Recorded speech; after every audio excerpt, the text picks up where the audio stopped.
तो बेटा अभी डिस्कशन करने वाले हैं हम किसका, जो अभी कंपार्टमेंट का एग्ज़ाम हुआ है, कंपार्टमेंट एग्जामिनेशन जो हुई 9th क्लास की, ठीक है। तो किस तरह का मैथ्स का पेपर आया और टोटल नंबर बेटा कितने हैं, 80। पासिंग मार्क्स की बात करें तो 27 के आसपास या 30 नंबर को आप पासिंग मार्क्स समझ के चलना है यहाँ पर, ठीक है।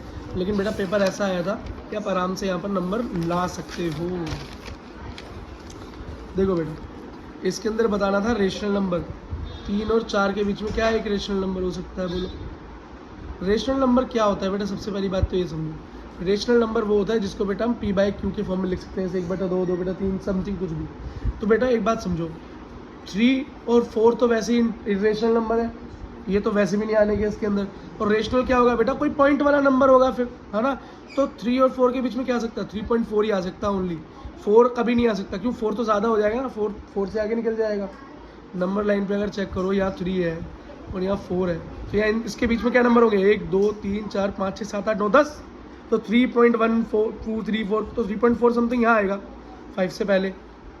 4 के बाद तो 4.3 आएगा, तो बीच में तो आया ही नहीं, तो आंसर इसका प्रॉपर 1 हो गया, ठीक है बेटा। तो इजी था पहला। अलग अगला देखो भाई, डिग्री पूछ रहा है, पावर पूछ रहा है ना, इसकी घात पूछ रहा है। तो बेटा जो सबसे बड़ी पावर होती है वही पावर होती है कि इसकी पॉलिनोमियल की डिग्री होती है। तो 3 इसका आंसर हो गया, खत्म।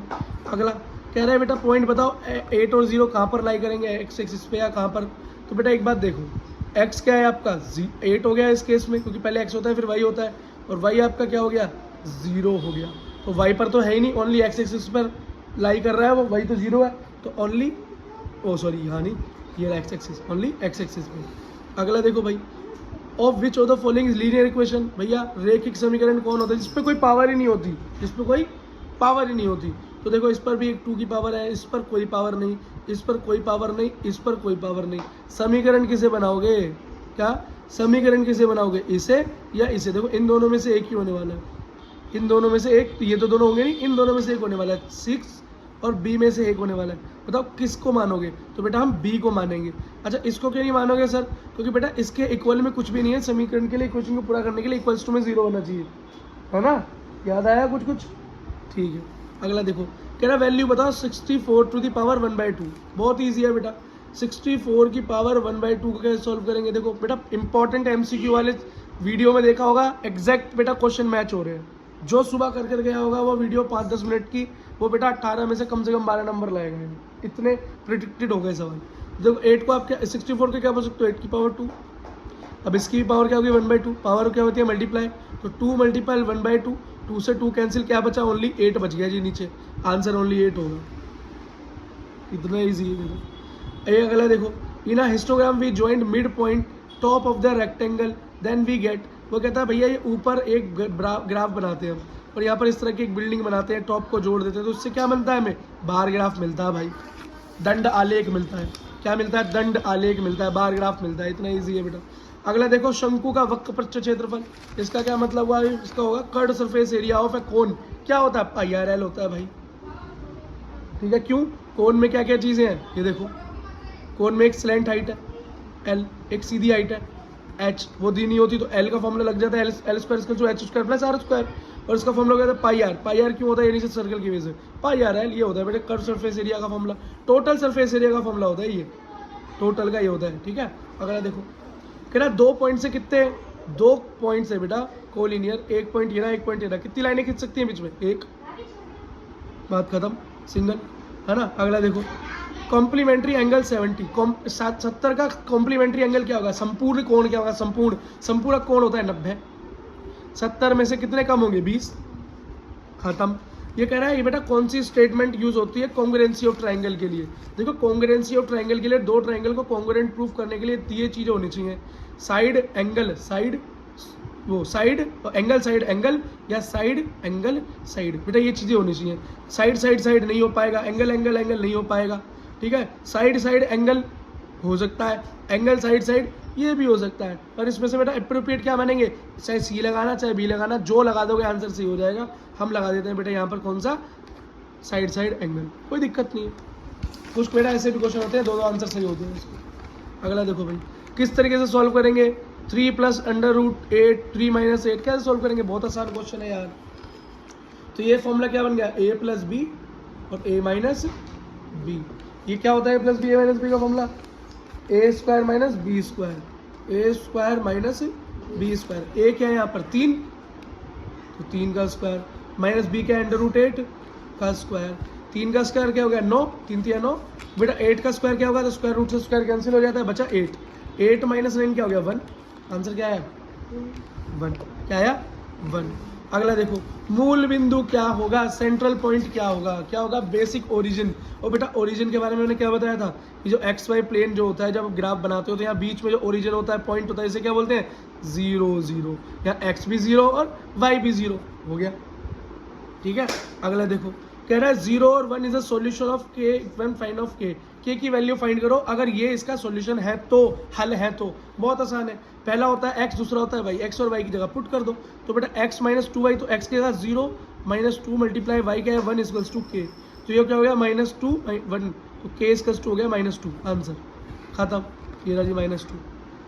अब ये कह रहा है अगर ए और सी, मतलब ये ऊपर वाला एंगल 120 है तो नीचे वाला एंगल कितना हुआ, ये देखो बेटा, जिस दो एंगल्स के ये पॉइंट कोलाइड करते हैं, आपस में मिलते हैं, इसे बोलते हैं बेटा हम शीर्ष विमुख कोण, क्या बोलते हैं शीर्ष विमुख कोण। तो बेटा इस तरह के एंगल सेम होते हैं, ये भी 120 होगा, कोई सॉल्यूशन की जरूरत नहीं, ठीक है। Sum of consecutive angle of parallelogram, ये कह रहा है ये बताओ भैया, एक समांतर चतुर्भुज है, उन दोनों के कोणों को आपस में जोड़ देंगे तो क्या होगा। एक बार बताओ बेटा, ये सारा का सारा चतुर्भुज इसको टोटल जोड़ेंगे तो 360 एंगल बनता है, तो जब इधर इधर के हाफ हाफ कर देंगे तो 180 होगा, खत्म, ठीक है बेटा। ये वाला क्वेश्चन भी आज सुबह मैंने कराया था, वीडियो देख लेना, बहुत आसान है। अगला बेटा, ये तो करने की भी जरूरत नहीं है, खाली ये पूछा हुआ है एस निकालने का फॉर्मूला क्या है, मतलब अर्ध परिमाप निकालने का फॉर्मूला क्या है, पेरिस ए, हाँ भाई एस क्या होता है, हीरो के फॉर्मूले में एस निकाला, ए प्लस बी प्लस सी अपन में 2। अब बताओ इसमें भी क्या सोचना था, कुछ सोचना था, कुछ नहीं सोचना था बेटा। ट्राइंगल दे रखा है, एक एंगल दे रखा है, कुछ आर फाइंड आउट करना है, टोटल होता है 180, कितना होता है टोटल होता है 180, और दो साइडें वैसी बराबर दे रखी हैं, तो 100 में से बेटा 180 में से गए तो 80 बचेगा, खत्म। अगला देखो भाई, अच्छा ये तो वही हिंदी इंग्लिश में आ गया बेटा। कुल मिला के एमसीक्यूज की बात करें तो बहुत आसान एमसीक्यूज आए थे, बहुत ही ज़्यादा, है ना। अब ये देखो, यहाँ पर चेक करने इसके जीरोज हैं या नहीं, कैसे चेक करते हैं जीरो के लिए, बेटा पुट कर देख लेते हैं, जीरो आ जाए तो जीरोज है, नहीं तो नहीं, ठीक है। तो ये सारा कुछ बेटा किया हुआ है, जो पहली बार हमारी वीडियोस पे आया है, पहली वाली वीडियोस देखें, सब कुछ कराया है भाई। ये देखो बेटा, क्वेश्चन देखो कितना आसान है। एक शंकु के आधार का व्यास दिया हुआ है, सुबह ही बेटा एक क्वेश्चन कराया था, सुबह इन दी मॉर्निंग, इनको सुबह 5 बजे की क्लास में हुआ था क्वेश्चन। देखो आधार का व्यास दे रखा है, किसका, शंकु का। शंकु ये रहा, आधार का व्यास दिया हुआ है। आधार का व्यास क्या हो गया बेटा आपका, व्यास, व्यास मतलब डायमीटर, और डायमीटर का आधा क्या होता है रेडियस, तो डायमीटर को हाफ कर दो, मतलब 24 को हाफ कर दो तो क्या हुआ 12 सेंटीमीटर रेडियस निकल कर आ गई, रेडियस क्या गई 12 सेंटीमीटर, और त्रिज्या ऊंचाई दे रखी है 20 सेंटीमीटर, मतलब स्लैंट हाइट एल दिया हुआ है सेंटीमीटर। वक्र पृष्ठ क्षेत्रफल मतलब पाई आर एल फाइंड आउट करना है। पाई की जगह लगा दो 22/7, आर की जगह क्या लगा दो 12, और एल की जगह लगा दो 20। बस बेटा इनको आपस में मल्टीप्लाई करना और इसको इससे डिवाइड कर देना 7 से, आपका आंसर आपके सामने, ठीक। अगर इतने स्टेप भी कर लेते तो आधा नंबर, मतलब हाफ मार्क्स तो मिल जाते हैं। देखो अगला क्वेश्चन देखो, फिगर को देखो और बताओ कोऑर्डिनेट बताओ। भाई कोऑर्डिनेट कितना आसान, इससे आसान क्या हो सकता है, तो जूम करके देखो। देखो बच्चों वाला सवाल है, नहीं है 0 1 2 3 4 5, 0 1 2 3 4 5, माइनस माइनस में या प्लस में या माइनस में, खुद बताओ। ये P जो पॉइंट है इसके कोऑर्डिनेट क्या होंगे, बोलो। X क्या है इसका 4, और Y क्या है इसका 3, इजी है। अगला देखो भाई, अगला पूछ रहा है कौन सा, Q, तो Q में देखो पहले X और फिर Y, तो X क्या है -6 माइनस, और Y क्या है -2, खत्म, समझ गए। बस अब क्या बताएं बेटा इसके लिए, बेटा ये अब मैंने एक ये देखो क्वेश्चन आया है, √3 को नंबर लाइन पर शो करना है। ये क्वेश्चन बेटा डेडिकेटेड वीडियो अलग से डाल रखी है, √3 √2 बेस होता है, उससे सिखाया है और बताया बेटा किस तरीके से सॉल्व होता है, टोटल वीडियो जाकर चेक कर लेना। ये अगला क्वेश्चन अगर ये करना है तो ये देखो x की वैल्यू दे रखी है, फाइंड करो x + 1/x, मतलब इस वैल्यू को इसके अंदर पुट करके सॉल्व कर देना, आंसर आ जाता है आपका, ठीक। अगर ये नहीं हो रहा तो, पर दोनों ही आसान है, ऊपर वाला ज़्यादा ईजी, ठीक है बेटा। चलो इसी के साथ बेटा हम इसे ख़त्म करते हैं।